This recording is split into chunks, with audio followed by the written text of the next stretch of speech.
안녕하세요. 임플란트 타이거입니다.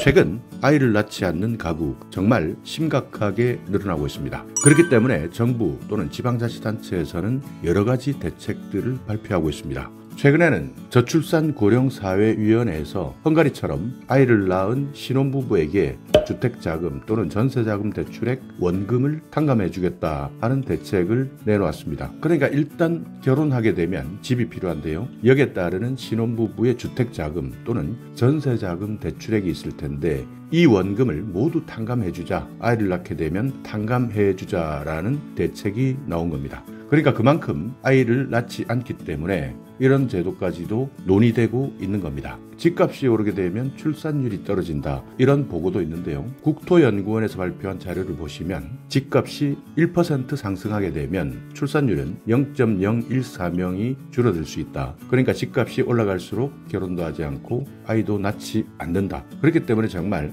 탈출구가 없는 상황입니다. 그리고 대부분 젊은 사람들이 서울, 경기 쪽으로 몰리기 때문에 지방은 거의 소멸하고 있는데요. 이런 과정에서 우리 지역에서 아이를 낳게 된다면 5천만 원 이상, 아이 한 명당 5천만 원 이상을 주겠다 하는 자료도 발표되었습니다. 자, 먼저 어디에서 아이 한 명당 5천만 원 이상을 주느냐, 전국에서 최고가 될 것 같은데요. 전라남도에 있는 강진군입니다. 자, 전라남도에서 발표한 자료 한번 살펴보시면요. 목포시는 첫째는 150만 원, 여수는 300만 원, 이렇게 쭉 가다가 공구는 1,080만 원까지 증가합니다. 그리고 강진군은 무려 5,040만 원까지 지급하겠다, 이렇게 밝혔는데요. 만약 아이를 둘 이상 놓게 된다면 1억 이상 지원금을 받을 수 있는 겁니다. 진도군 1,000만 원 정도 지원해드리고 있고요. 여기에서 가장 낮은 지역 살펴보자면 전남 나주 100만 원입니다. 그리고 전남 완도 100만 원, 이렇게 출산 장려금 지급 현황이 최대 50배까지 차이가 납니다. 그러니까 전라남도에서도 이렇게 차이 나는데 전국에서도 더 많은 차이를 보일 수밖에 없습니다. 그러니까 강진군 같은 경우에는 일시금으로 5,040만 원을 지급하는 것이 아니라 매달 60만 원씩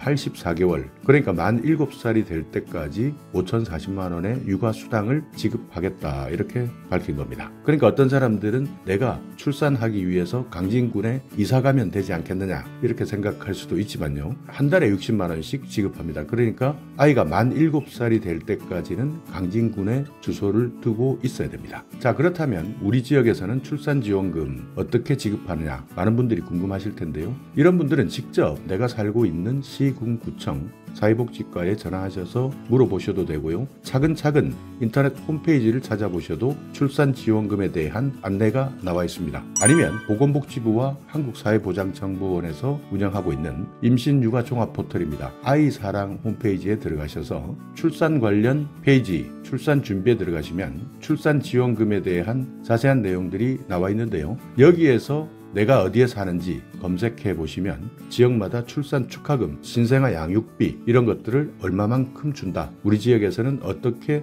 지원해주고 있다 하는 것들을 바로 알 수 있습니다. 전국 지방자치단체마다 정책이 다릅니다. 그러니까 정말 우리 지방자치단체가 소멸할 위기에 있다, 이런 지방자치단체는 출산지원금을 조금 더 파격적으로 지원해주고 있고요. 또 그렇지 않은 곳에서는 100만 원에서 500만 원, 800만 원, 이렇게 지방자치단체의 사정에 따라서 지원금이 달라지니까 만약 결혼 준비를 한다, 출산 계획이 있다 한다면 내가 살고 있는 지역의 출산지원금 제도도 확인해 보시기 바라겠습니다. 자, 오늘 영상 여러분께 조금이나마 유익한 정보가 있었다면요, 오늘도 구독 그리고 좋아요 부탁드리겠습니다.